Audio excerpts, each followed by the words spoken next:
Then I see the green, the tall trees. I see the palm trees. I see the bush trees. I see, you know what I'm saying? Like, you have different things you can look at in life. You don't have to just focus on what's in front of you. And if what is in front of you, say that's the only place you can look, then it's up to you to clear the clutter. You have the choice to clear it, whether it's mentally or whether after mentally clearing it, you then physically are inspired to take action, right? I saw that gate. I said, oh, that's different. After I stopped complaining about it, like, why they got them different gates and they should this and that. That wasn't helping me. I embraced the difference of the structure of the gate. And I said, it's unique. It's art. An artistic mind will look at that and say, it's a variation. So I cleared my mind, and then I got the inspiration to, go to the store and buy the bamboo. But as long as I was in a negative mindset, as long as I was focused on the quote unquote problem, the solution couldn't come to me, right? In order for you to get to the solution in your solutions in life, you have to stop focusing on the problems. In order to get to the place where things change, you have to change the things you focus on.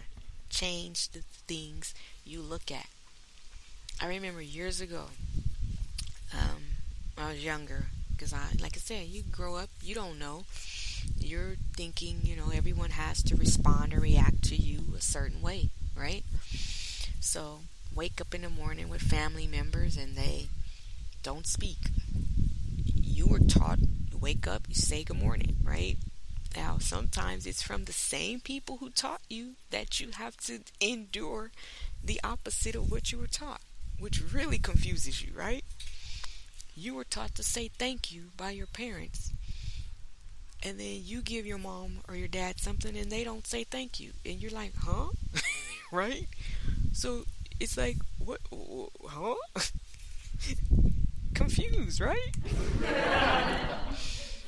So in life, you wake up and you say good morning and they look straight through you and don't say nothing, and you're like, what the? And so you say it again because you're like, maybe they didn't hear me, and they don't say nothing again. So you start having insecure complexes. You start thinking within yourself, oh no, what did I do? Oh no, is something wrong? So you start tending to their needs. You start focusing on their clutter. Mom, dad, sis, are you okay? Is everything okay? You go to work, your coworker don't speak. Are you okay? Did I offend you? Something wrong? And then they like, oh, you then train them how to act or how to respond to you or to get what they want out of you, because they're not clear about who they are, because they got clutter. Now they want to focus on your attention on them to get rid of their clutter. I know it's a little deep, but it makes sense if you really think about it. What you have to learn to do is realize, regardless to what anyone else does or says, doesn't do or doesn't say, you have the power to be happy and to stay aligned and to stay in tune with who God created you to be. And the only way to help them is for you to be aligned. When you come out of your happy place to try to meet them at their level or try to pull them out of their funk, you are not serving anyone. That is not your purpose. That is not what service is. Service is to stay happy, to stay aligned, and let them either one, come into the alignment with you, or two, they will dissipate. They will go their way. One or two things. They gonna either get in line or they gonna get in line. The problem is we keep stuff stirred up and going so because we're trying to do it in the wrong mindset, in the wrong emotions. The ego, the pride, whatever it is, your old beliefs, the way you were taught, tradition, religion, belief, whatever, is taking you and distracting you from reaching your goal and your purpose in life. Because now you're focused on pleasing someone else who it's not your job to do, nor was you placed here to do that, and it wasn't there. You're keeping them really from their true alignment because now they're going to focus on you for everything that they need to be happy. Everybody needs, there's a scripture for my biblical believers. It says, let every man bear his own burden. You bear yours and let them bear theirs. And now I got it. If I wake up in the morning and don't nobody say nothing, if I go to work or if I go to the store and I say good morning, I say hello, and people don't speak, okay, you ain't got to speak to me. I'm cool with that. Don't let your feelings or your draws get in a bunch because somebody else got an attitude. If that is what you're doing, then you are allowing them to control you by their actions, which is keeping you from receiving what you desire in life. And it starts with, it does, with little things like everything is connected. Have y'all ever watched that? What is it? The Notebook, I think it's called. There's a movie and it shows everything in life is connected, whether you want to believe it or not. Everything is, it comes full circle. But how you get to what it is that you desire or how you receive what it is that you want out of life is dependent upon you and how you react and respond to what you see and what you don't see. So go back to my clearing the clutter. It starts with your mind. It starts with your emotions. It starts with your feelings. You say, what is negative emotions? I'm glad you asked. Negative emotions are good because they tell you whether or not you are on the right track. If you spend your day in negative thoughts and negative emotions, you're going the opposite. You are going in the opposite direction of quote unquote reaching your goals or your purpose in life. If you see the negative emotion, if you see the clutter, and you allow it to help you focus on what you do want instead, you allow it to help you to realize that that is not the only thing in life to focus on. There are other things in life that you can be happy about and happy with. You're on your way in the right direction. Example. You see, you and your sister have an argument and she slams the phone down and you feel that negative emotion, right? You have two options. You can focus on the problem or focus on the issue, or you can focus on a solution.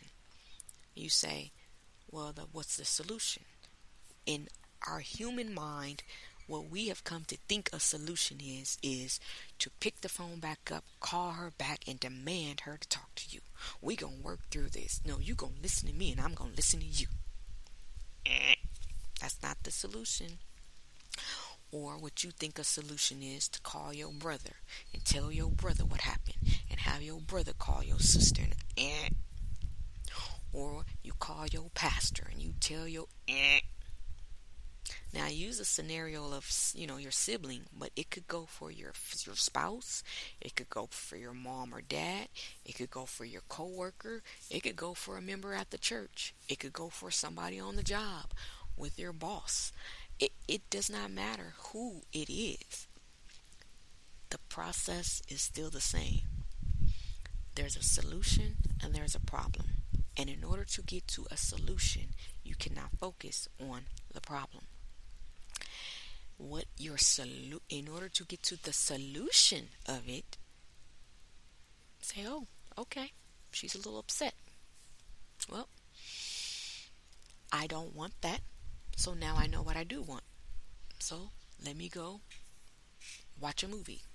Let me go cook my favorite meal. Let me go to work or do something that makes you feel good." Don't focus on what's going on with her at that point. If you can, focus on her good attributes. Say, "You know what? She's angry right now, but she's really a giver. But when she's in the right mood, she really makes me happy." Or look at some pictures and look at some good memories that you shared with her. That is the solution. That is how you allow her to get to a good place. And 10, 20, 30 minutes from now, the phone may ring. And it may be your sister coming back, apologizing, or saying, "You want to go to lunch?" Because really, what is she apologizing for? What happened, it was good for both of you.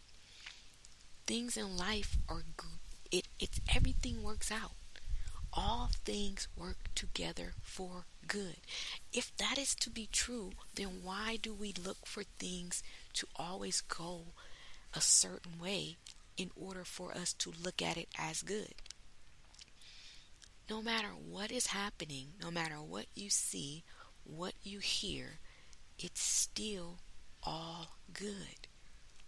But you can only see it like that if you clear the clutter.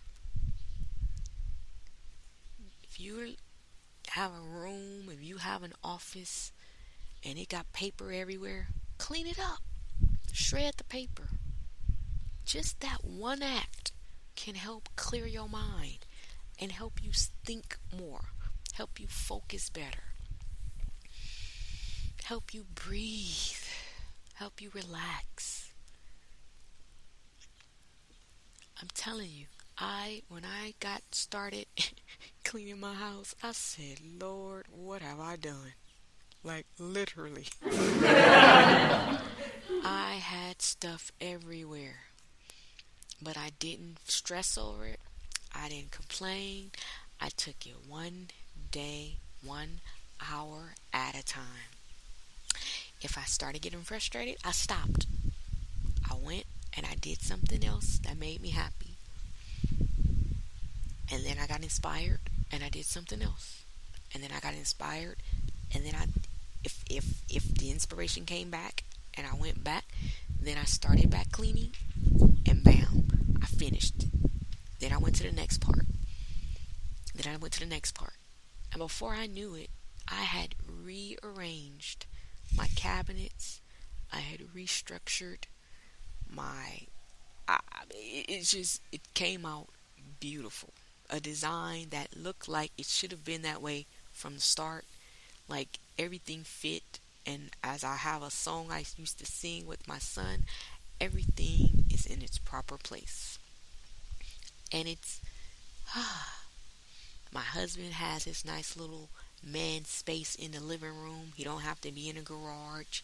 He has his lazy boy chair over in a corner in a cut. He's by the window. If he want to look out, he can look out. He can lay back, recline.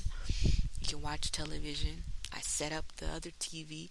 We each have our own space where we can go, have time to ourselves, and then we can, if we want to come together, we want to be with one another, and that is a choice. That is okay.